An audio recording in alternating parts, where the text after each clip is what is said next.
پر خپل ولس د زړهسواندي باچا ارواښاد علي حضرت محمد ظاهر شاه د زړهسواندۍ یوه لنډه کیسه. ډاکټر سید مخدوم رهین د اطلاعات او کلتور پخوانی وزیر کیسه کوي چې استاد خلیلي راته وویل یوه ورځ د سهار شاوخوا 4 بجې وې چې د کور دروازه په زوره وټکېده. په بیړه بهر ور ووتلم چې وګورم څه خبره ده. د دروازې تر شا د ارګ موټر چلونکی ولاړ و. راته ویې ویل د اعلی حضرت په کار یې.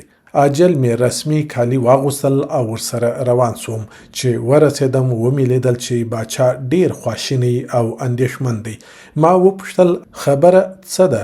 په دې شنه سهار کې ولې دومره اندېښمن یې؟ باچا وویل یو ځوان په چاریکارو کې خپل د تره زوی وژلی دی او اوس د مقتول مور د هغه د اعدام غوښتنه کوي او دا حکم باید زه لاسلیک کړم. یو ځوان وژل سوی او اوس به یو بل ځوان د قصاص قرباني کیږي.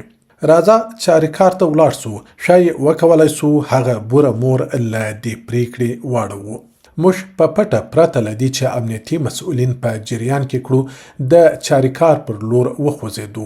آن د سیمې هیڅ حکومتي چارواکي ته مو هم خبر ورنه کړ.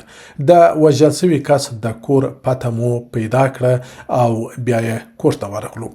د دروازې له ټکولو وروسته یو کس دروازه را خلاصه کړه. باچا ورته وویل د مرحوم مور ته ووایه چې محمد ظاهر راغلی دی.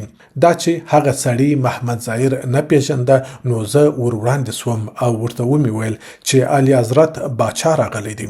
هغه سړی په بیړه دننه ولاړی او څو شېبې وروسته یې یوه کوټه برابره کړه او د کوټې په منځ کې یوه چوکۍ د باچا لپاره هم کېښوده.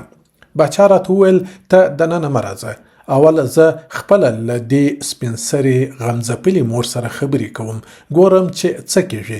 نږدې 1 ساعت تیر سو. زه اندېښمن سوم او کوټې ته ور ننوتلم.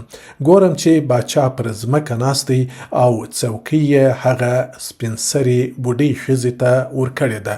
باچا زارۍ کوي او دواړه ژاړي.